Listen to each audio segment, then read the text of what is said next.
I'm Benjamin Pollard with an episode from the Lawfare archive for August 6, 2022. Tensions between the United States and China are especially high following House Speaker Nancy Pelosi's trip to Taiwan this past week. Pelosi's trip came on the heels of a House vote to subsidize the U.S. semiconductor industry. President Biden is expected to sign the bill into law, which is intended to boost U.S. competitiveness with China in the technology industry. Given the semiconductor bill and rising U.S.-China tensions, I picked an episode from the Lawfare archive from September 22, 2018, in which Scott R. Anderson sat down with Elsa Kania to discuss China's efforts to accelerate the development of quantum technology, an emerging field that will likely bring about significant technological change.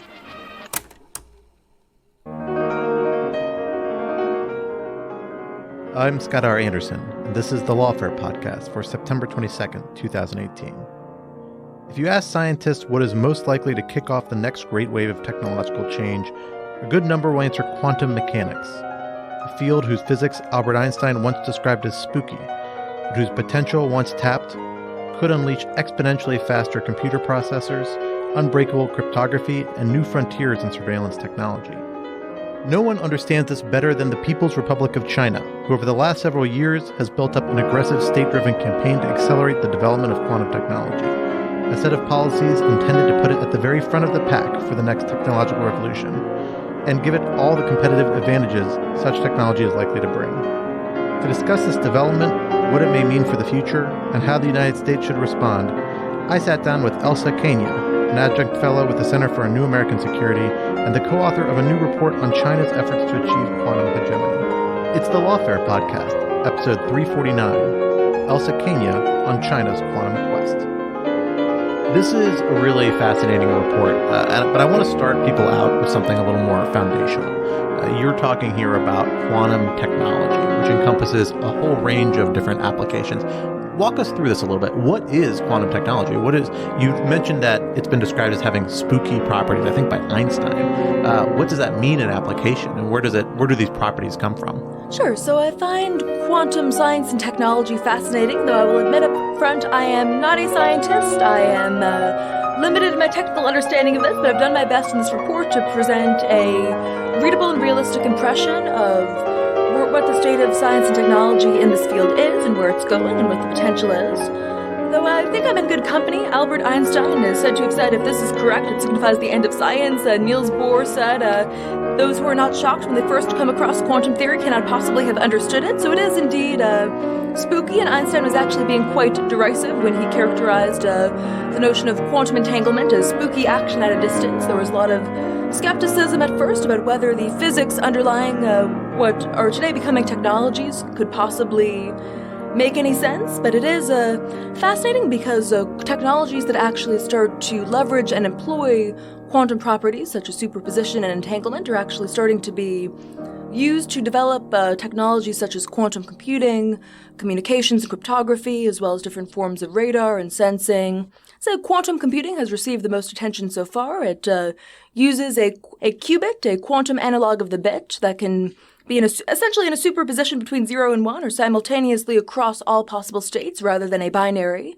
that provides exponential increases in computing power.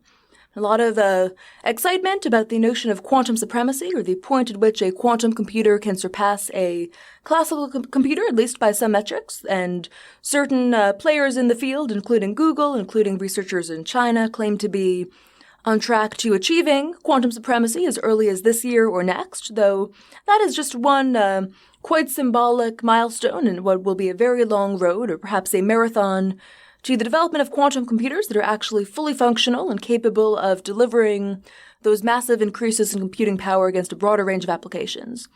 Something that is also quite powerful potentially and is more feasible in the near term is the notion of quantum cryptography, particularly a technique known as quantum key distribution, through which a one-time pad for cryptography is exchanged essentially in quantum form in a way that makes the encryption, at least in theory, uncrackable, though in actuality, in any given system, there may still be a range of shortcomings, from challenges of engineering to basic human error, so it's reasons for skepticism about whether any network will ever truly be unhackable, but quantum cryptography or the potential for future quantum networking are believed to be quite powerful, and I'd also add to that what's a little bit more opaque in its development and applications are different types of quantum sensing that could enhance detection. Chinese military claims to be developing a quantum radar that could overcome stealth, but basic idea is leveraging these properties, such as entanglement among photons, to enable a level of sensitivity that is not quite as feasible with classical technologies. Well, let me take you back one step further before we dig too far into the application. You mentioned superposition. You mentioned entanglements. What are we talking about here? What is it that's underlying this technology that makes it quantum, that opens up this whole new realm of capabilities and possibilities that you've started laying out for us? Sure. At a basic level, the notion of superposition is the ability of a particle, such as a photon, to exist across all possible states simultaneously. Or the notion of entanglement involves a spooky linkage among particles, such as they are essentially their properties are interrelated, even at a distance, and up to quite a long distance, as some experiments have since shown.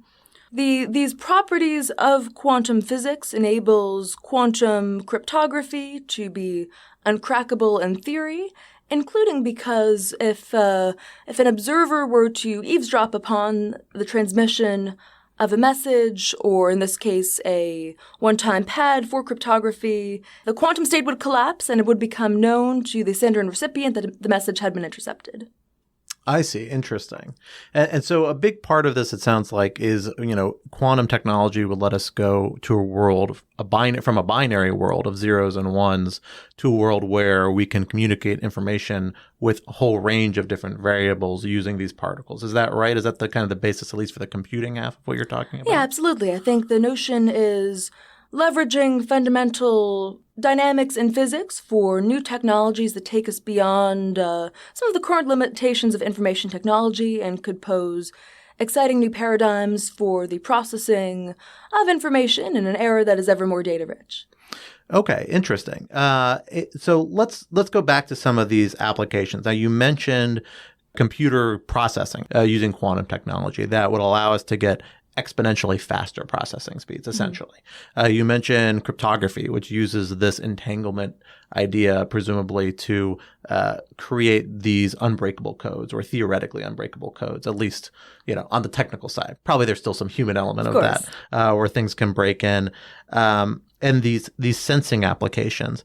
In your report, you mentioned also two more, it strikes me, although correct me if I'm wrong, maybe a little bit perspective or theoretical applications, which are about materials and artificial intelligence. Can you flesh those out a little bit about what the kind of further horizon of quantum technology may look like? Oh, sure. So, in theory, one of the exciting things about quantum computing is that if that level of computing capability could be brought to bear on machine learning, which is highly compute intensive, then it could enable a speed up of that process. And also, conversely, there are ways in which state-of-the-art in machine learning could be used to help design new approaches to quantum computing. So potential synergies in both directions there.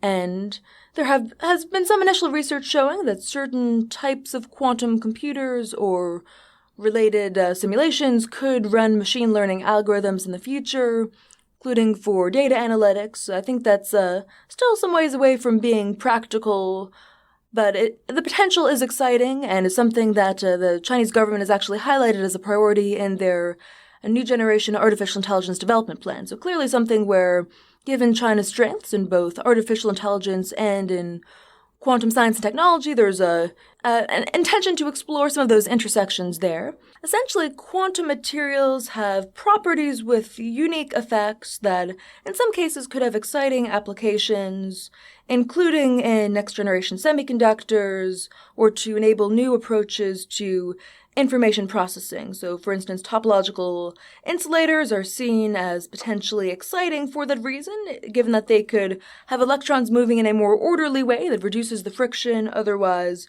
prevalent in materials and is expected to have exotic properties. So there's some talk of using certain types of materials for qubits for use in quantum material that could be more robust and resistant to error relative to those currently in use. Also some talk of using quantum materials or materials that have thermoelectric properties as a new paradigm for energy. So a a lot of enthusiasm across a range of the basic research underway about ways in which these technologies could have commercial and in some cases military applications in the future. Absolutely. So, when we're talking about quantum technology, it sounds like we're talking about infinitely faster computers, exponentially faster computers, not infinitely. We're talking about much faster communications. We're talking about more sensitive sensors and surveillance technology. Not surveillance technology, but monitors and sensors. And we're talking about codes that may be all but unbreakable. So obviously a big step forward on a lot of different fronts that are very relevant to a lot of applications, as you know, commercial, government, but also national security, which is part of the reason they're of such interest to us here at Lawfare. So let's go to the China side of this.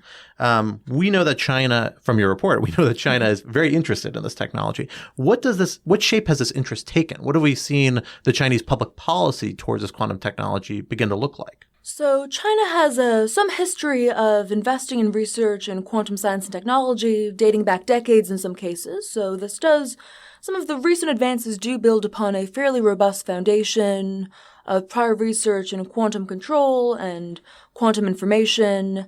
And increasingly, these technologies have been elevated as a priority as Xi Jinping is advancing a national strategy for innovation-driven development. Which implies a fairly radical transformation of China's model of economic development and approach to military modernization through putting a focus on innovation at the core. And China has launched a series of national megaprojects, including in quantum computing and communications, aiming for major advances by 2030. So clearly at the level of China's top leadership, including Xi Jinping, there is a focus on quantum technologies as potentially revolutionary and as a opportunity for China to achieve a first-mover advantage in a new realm of technology in which the U.S. has in some respects, the U.S. and other players do have a lead for now and have a long history of pioneering in this field, but a field also in which there are opportunities for China to make rapid advances and try to leapfrog ahead through the massive investments that are being undertaken. So the Chinese government has established a national laboratory for quantum information science, which so apparently receiving over $1 billion in funding to start and up to $15 billion in the years to come, approximately. So it appears that, and it's said that Chinese researchers have essentially unlimited resources to undertake long-term research and development in this domain, funding through a range of national science programs and science and technology initiatives, including funding from the military and development being undertaken by the Chinese defense industry. So it's really quite staggering to see that the Chinese government is willing to place big bets on technologies that remain quite uncertain. And also the Chinese private sector, including companies like Baidu and Alibaba, are also joining the race. And Alibaba alone is pledged to devote up to $15 billion to disruptive and emerging technologies, with quantum computing among them, and has partnered with the Chinese Academy of Sciences to start to develop quantum computing, including exploring initial cloud-based options to make this early capability more available. So it's certainly a lot of initiatives underway and very well resourced at this point. What is the lens that we see these Chinese policymakers who are developing these policies looking at quantum technology at? Are these initiatives that are coming from people who are focused on questions of national security and defense and looking for capabilities in that area? Is it primarily commercial agencies or private sector actors who are going to be primarily concerned with the private sector applications? What can we infer a little bit from what their intentions are for this technology from the people who are paying the most attention to it? So, interestingly, one of the apparent catalysts for China's elevation of the importance of quantum cryptography in particular was actually the Snowden incident, which revealed to China the extent of their vulnerability to superior U.S. Signals intelligence and cyber espionage capabilities, and really highlighted that China was relatively weak and there's really catalyzed a focus on enhancing cybersecurity and developing indigenous technologies that could in theory be more secure. So the focus on quantum cryptography as a, in theory, perfect shield against hacking emerged in this context. And it's notable that Xi Jinping in mid-2013 along with other members of the Politburo, did actually visit a laboratory and see a demonstration of some of the research underway in quantum cryptography, and himself, in sessions around the time, started to talk about the importance of indigenous innovation to enhance cybersecurity, and including quantum cryptography and communications as a potential solution there. So I think that appears to be part of the backstory for why China launched this massive mega project in this field, and Pan Jianwei himself, who's arguably China's most prominent quantum scientist and appears to have been a driving force behind much of this, has said in an interview that the Snowden incident was also for him a reminder of the importance of his research and an accelerant for his efforts in this field. So that appears to be part of the backdrop for this, a deep concern with cybersecurity and a search for options to change that paradigm and potentially even look to offset U.S. advantages there. Now, you mentioned this strategy of pursuing mega projects and the national laboratories, and these are strategies and terms that we are familiar with from all sorts of state-driven technological development in China and in other governments as well. How does what China is doing regarding quantum technology compare to other technologies? Are we confident that this is a focus that they are putting a lot of energy in, even compared to other technological fields? Or is it simply a reflection of how much more investment they're putting in research and development as a whole that this is getting this level of attention? A great question. I'd say that we're seeing a larger pivot to a focus on truly disruptive innovation on the part of the Chinese government under Xi Jinping, who, as I mentioned, has really placed this notion of innovation-driven development at the level of national strategy. And I think this reflects a recognition that for China to overcome challenges like slowing economic growth and to escape the trap that it might otherwise confront, there is a need to change its model of development to one that is more innovative rather than relying upon the absorption of foreign technologies. So there have been major investments and increases in support for basic science and focus on long-term research and development. There have also been efforts to expand and build upon STEM education and to increase the quality of training for future scientists in China, including through sending students abroad to leading universities and trying to recruit top talent through state-driven talent plans in some cases. So I'd say this should be seen within the broader context of China's ambitions to be a leading player in innovation by as soon as 2030 or 2035 to potentially surpass the U.S. as a leader or science and technology superpower, in Xi Jinping's words. So there is a quite high level of ambition that is clear across artificial intelligence, where China has declared in a plan that they will lead the world also by 2030, and also, as well as this focus on quantum technologies, but it's one of 15 or 16 different mega projects in total. Not all of them are receiving quite this level of attention, though there continue to be major efforts in things like semiconductors and aerospace technologies. But I'd say that quantum science and technology appears to be among the top priorities within this broader agenda, though certainly it reflects this broader pattern of a increased focus on emerging technologies that are seen as critical to China's future national power. And some of this is informed by the historical legacy of China's recognition that in the past, when it was weaker and center of humiliation, it was lagging behind in science and could therefore, as Xi Jinping has highlighted in some of his remarks on the importance of innovation, could therefore be preyed upon by foreign powers. I think the notion that the China dream, the rejuvenation of China that Xi Jinping has placed at the centerpiece of his rule so far is predicated upon the importance of leveraging science and technology as a means of enhancing national power and ensuring China's rise, or in his view, rejuvenation to its rightful place in the world. Okay. Interesting. So you mentioned the role that, going to outside talent, sending Chinese students to outside universities to get educated, trying to bring top talent internally within China, and the role that's playing in this plan. What interaction does this plan have with the outside world? Are these innovations that we have reason to believe would benefit humanity more broadly? Or has China's practice generally been to hold these technology much more close hold? And how easy will they be for other countries to piggyback on if there are any major advances by China? Let's say That's a very good question, and one for which I think we'll see the answer play out in the years to come. And so far, a lot of international research in quantum science has been fairly open and collaborative. A lot of it has, until recently, primarily been occurring in the US and in our allies and partners. But China is a different model insofar as a lot of their innovation in this field has seemed to be more indigenous, though also enabled by collaboration. So when China launched the world's first quantum satellite in August 2016, it was actually not just a Chinese satellite, but a Sino-Austrian satellite, and that Quantum Experiments in Space Science program was undertaken in collaboration between the Chinese Academy of Sciences and the Austrian Academy of Sciences, though perhaps less credit was given in Chinese official media to the Austrian side of that than might have been merited, but it did reflect actually a collaboration that was in part driven by the fact that the European Union initially was not willing to fund a comparable project. So the amount of funding that China has been willing to devote to even longer-term experimental endeavors like MORZA or MISHIS, the quantum satellite, I think has been an attractor of collaborators and scientists within China and internationally to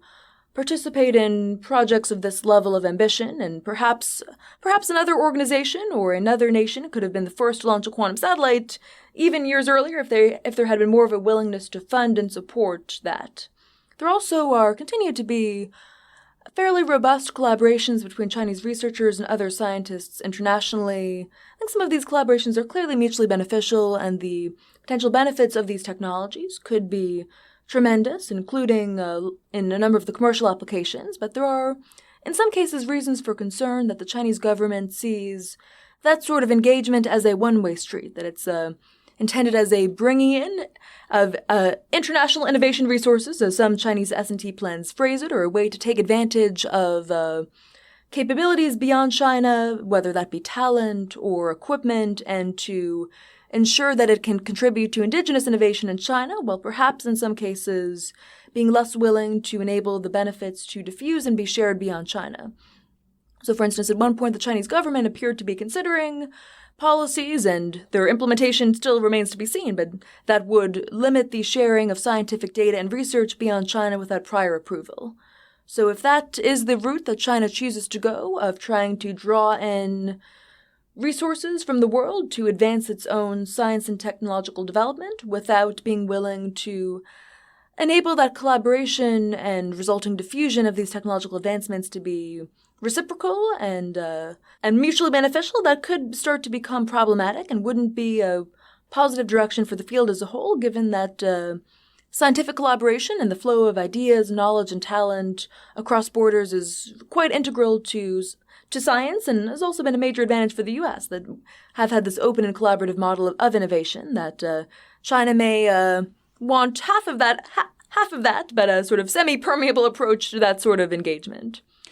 Absolutely. One of the big developments we've kind of been tracking over the last several years, but I think in the last year it's really come to a head, both in the United States and in other countries, is you've had this reaction to Chinese involvement in the local economy, particularly in the technology sector. So in the United States, we've seen a number of new laws adopted this year that are aimed at, essentially restricting Chinese and other types of foreign investment, but particularly with China in mind, into sectors that are seen as particularly sensitive. Telecommunications being one of the leading ones. The ZTE controversy has been a major media focus of this, but that's just one aspect of a much bigger conversation that's happening. Do we have a sense as to whether those concerns have begun to affect how other governments, the non-Chinese governments, have interacted with China, and how China has begun to respond in the quantum space? Or has so far that been removed from those conversations? So I'd say that there have started to be more concerns about ways in which funding from Chinese entities for research undertaken could have unintended externalities. So, for instance, in Australia in particular, and some of my colleagues at the Australian Strategic Policy Institute have done great work on highlighting these issues. There have been cases where you've had a state-owned defense conglomerate, CETC, the China Electronics Technology Group, actually funding and supporting research in Australian universities without it being quite clear exactly what the outcome will be in terms of the results and benefits of that research? Whom will they belong to? Are there risks that advances in dual-use technologies resulting from that funding and collaboration could be exploited? So there are a lot of tricky questions in this space, and this is something that a number of countries are starting to grapple with. How do you balance between the clear benefits of cooperation and engagement with Chinese scientists and continue to foster collaboration globally in this field, while also being aware of the ways in which those sorts of interactions can be exploited and sometimes appear to be problematic in ways that are not quite transparent. So I'd say that there are ways in which this can be seen within the pattern of Chinese attempted acquisitions and investments, which can, in some cases, contribute to a broader strategy for tech transfer through licit and illicit means. And there are reasons for concern about these issues in the context of quantum science and technology, particularly as this field becomes more competitive and the potential benefits of a first-mover advantage here could be enormous. So there are reasons for concern, but I think also opportunities to sustain cooperation with certain awareness and parameters in play. So for instance, in some cases, for instance, in the semiconductor sector, China has a history of aggressive poaching of talent, sometimes aimed at having the individuals in question take sensitive technology or blueprints even with them. And I think they're given China's track record on issues of IP theft and tech transfer across the board. There are reasons to look carefully at the risks that may arise in quantum science and technology, while also being sure to look at this in a balanced way and recognize that the benefits of cooperation in science are, the U.S. has benefited more from that than anyone else, and I think we can continue to do so if we're careful about calibrating those costs and benefits. Absolutely. So we've already started talking a little bit about the outside China picture. Let's continue on that vein. You gave us a really good overview of what the quantum technology development sector, if you will, looks like in China. Really strong state focus, unlimited or nearly unlimited funding in some regards, some private sector actors stepping in as well, but it sounds like predominantly state-driven. How does that compare to how the rest of the world is approaching development in this area, particularly the United States, but also, Europe and other governments that may have industries, private sector actors, or governments that are interested in developing these capabilities? Sure. So I'd say that China's quest to advance quantum technology should be seen within this broader landscape of global enthusiasm about these technologies. And this includes a history of active efforts in the United States, often with funding from places like DARPA or IARPA or the Department of Energy, as well as different research undertaken within the U.S. military. Also quite exciting research happening in Australia and even Canada, which has set up a Quantum Valley and also launched a national initiative. I believe the European Union is also looking to fund quantum-related research more actively. So I think this is a global trend to recognizing the potential of these technologies going forward and to starting to devote greater resources to them. I'd say in the U.S., what's received the most attention so far have been the efforts of companies like IBM, Google, and Microsoft, which are quite actively pursuing quantum computing and claiming they are on track to reach quantum supremacy sometime soon, though that continues to be disputed. At one point, Google had released Bristlecone, a new quantum computing chip, and researchers from the Chinese company Alibaba promptly responded that they thought Google was farther than they claimed to be, given the error rates and other shortcomings of their qubits. So certainly, it's a complicated landscape and one in which a number of players from universities to leading companies are involved.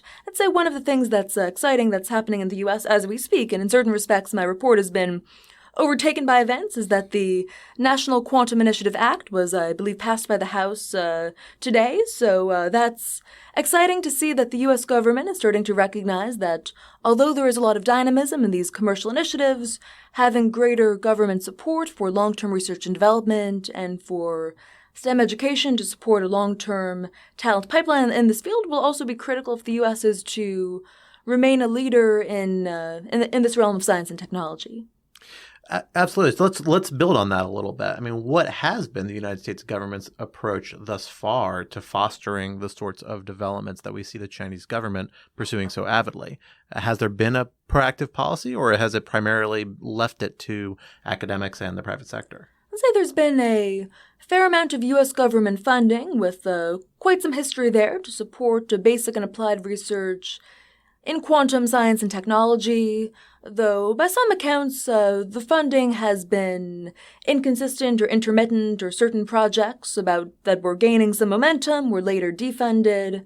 So I think there have been some challenges in the lack of a overall national strategy, including the lack of a coherent discipline for quantum science. For instance, few universities have a dedicated department for it, and also this science is inherently interdisciplinary in nature, so you require a lot of collaboration among scientists and engineers with different sorts of expertise, and some of the equipment is so specialized that the investments required would be beyond what the average university can muster. So certainly I think it's quite encouraging to see that the U.S. government is moving towards more active and strategic support for quantum technology going forward, and I think the bill that's just been passed in the House is a good start, though it remains to be seen how all of this will play out going forward.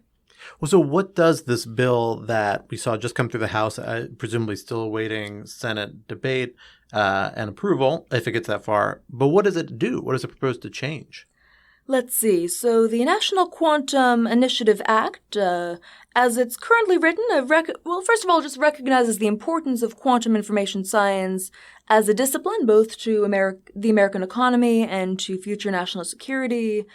And it calls for the establishment of a National Quantum Coordination Office in the Office of Science and Technology Policy that can support and coordinate research as well as future standards development. So presumably this would come with a ramping up funding for long-term research and development over the next 10 years. I believe the bill also includes a focus on fostering public-private partnership and also having more active efforts to start to develop standards for potential post-quantum cryptography and some of the adaptations required to adjust to the future threat of quantum computing to current forms of encryption. So I think the bill also starts to look at STEM education, which, as I mentioned, I think will be vital to ensuring that the United States has the talent and the workforce to carry research forward. And I'd say all in all, I have not read the whole bill in detail yet, since it was just passed this morning, I believe, but does seem to be a quite promising initiative that could put more momentum behind research in this realm. Well, let's say, regardless of what this act says, regardless of what this legislation says, what, from your perspective, is it that the United States should be doing? Is it primarily a question of funding? Is it a question of institutional support?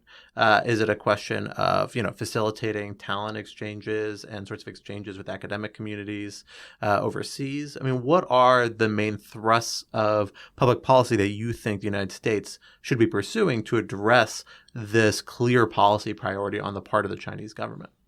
So some of the recommendations in my report have evidently been overtaken by events, but a couple of those I would highlight, as I mentioned: ensuring American competitiveness in quantum science, including through, again, long-term consistent support for research and development.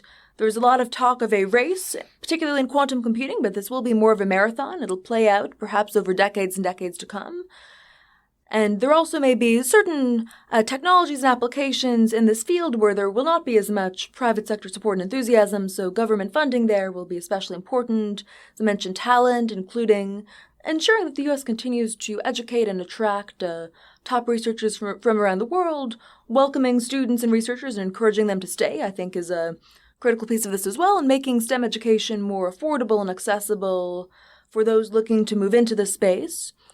Another important dimension of policy should be looking ahead to the future threat of a Q-Day, or Q2K, the point at which a quantum computer could, in theory, break most forms of classical encryption that we currently rely upon.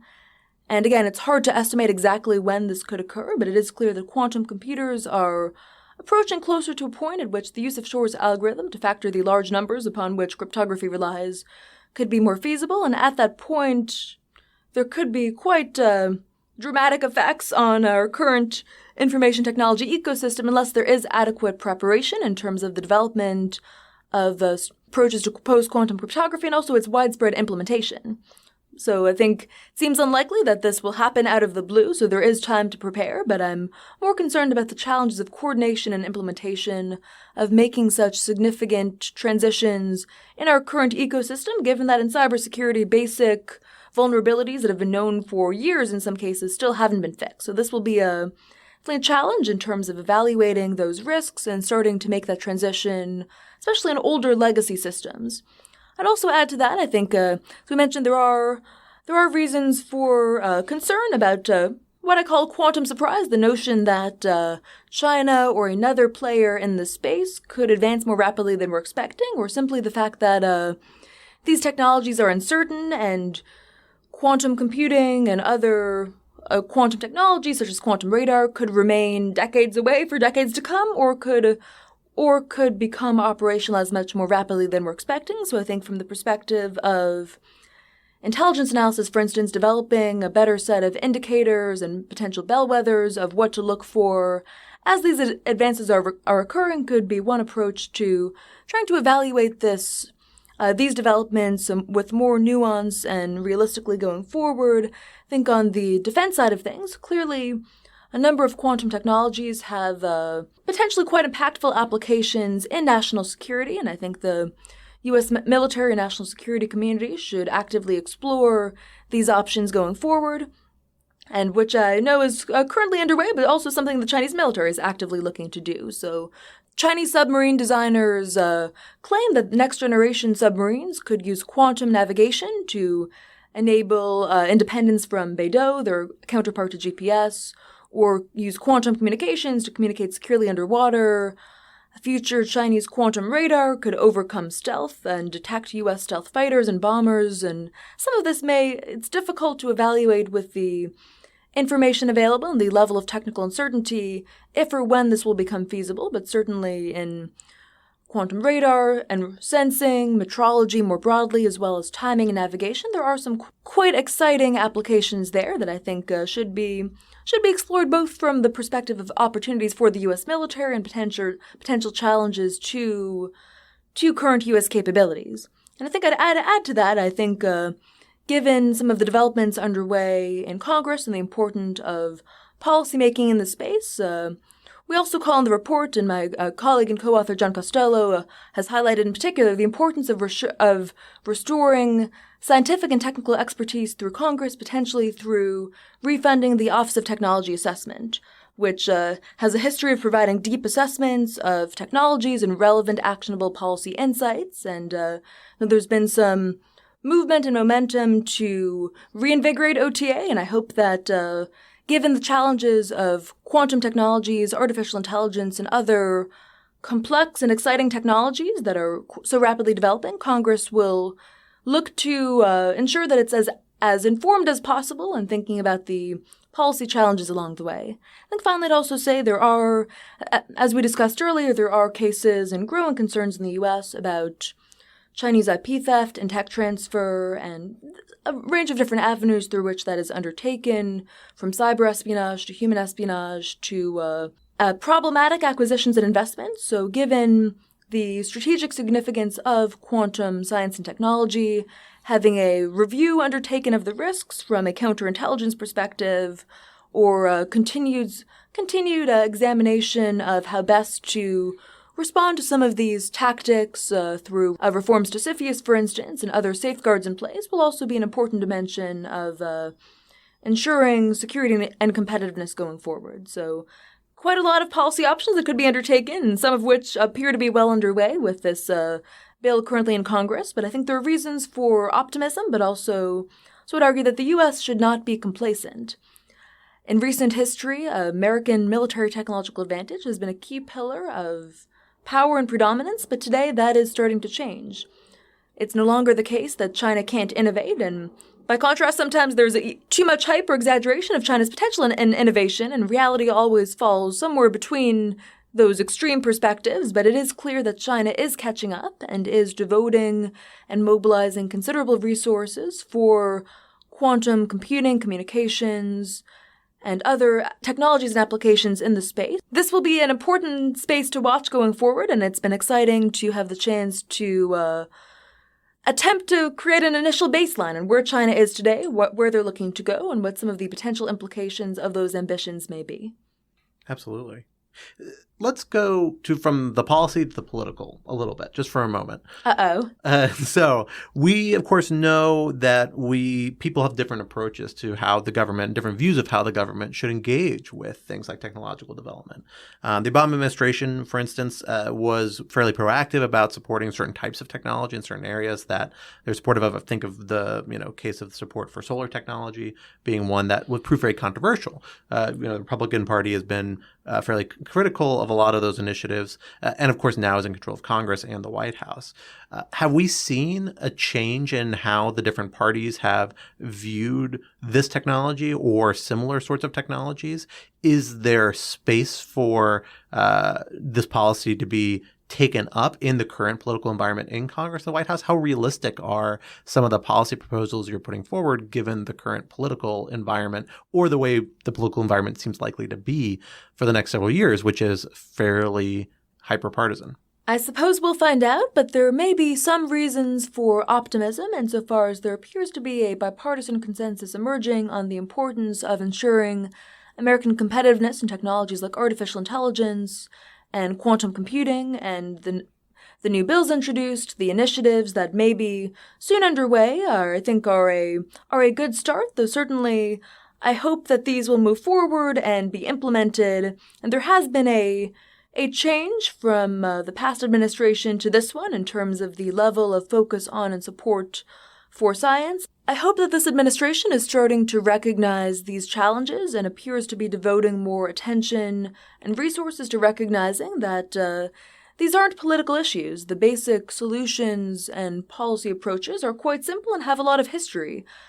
American innovation is not a birthright, you could say. It's something that has been fostered in the past through government funding for science, a lot of the support for science and for STEM education during the Cold War that created a foundation for a lot of the progress and success we've seen since. And I think a lot of we've seen the success of these approaches in the past, and we've seen that government can play a critical role in fostering innovation. Of course, there's a difference between common sense S&T policy and a more state-driven approach to industrial policy with picking winners or national champions. But what concerns me the most about what China is doing today is that they are taking lessons learned and approaches from how America used to prioritize science in the past, and they are introducing them into their own models. So there's now a rough Chinese counterpart to DARPA. There's even a small group in China that's intended perhaps to be a response to the Defense Innovation Unit experimental to foster the adoption of commercial technologies by the Chinese military. So there are a number of downsides to China's more state-driven approach and elements of industrial policy that they have undertaken, but the Chinese government is also, in their support for basic research and their focus on STEM education and concentration on human capital, is also in some ways adopting the best elements of U.S. policies of the past, and I hope that we can recapture and revitalize our own engagement in and pursuit of these initiatives, given the importance of these technologies. And I'd say that the focus on strategic competition and concern over great power rivalry today, particularly as is playing out in these technologies, has been an impetus, at least for DC, to start paying more attention to the fact that if we want to ensure innovation going forward in a much more competitive landscape, there does need to be much more active investment in the future. And hopefully these are issues that will go beyond partisanship and really forge a new consensus on their strategic significance going forward. So let's imagine a scenario where you are stuck in an elevator with President Trump for 30 seconds tomorrow. Given the current political environment, given the current policy environment, what is the one thing you would encourage him to do on this issue, given his capabilities, as within his control, without any new legislation? What's the most important priority that he should be carrying forward on this question of quantum technology? I think I'd say, again, support science, support STEM education, scholarships for PhD students to go into this field. I mean, I think a lot of the answers here are fairly basic. I just hope that there is follow-through and implementation of some simple solutions that could have high impact. All right. Thank you so much for joining me today. Thank you. The Lawfare podcast is produced in cooperation with the Brookings Institution. Please take a second to share the Lawfare podcast and give us a rating wherever you found us. To find Elsa Kania's report, Quantum Hegemony, visit cnas.org. The podcast is edited by Jen Patya Howell, and our music is performed by Sophia Yan. As always, thank you for listening.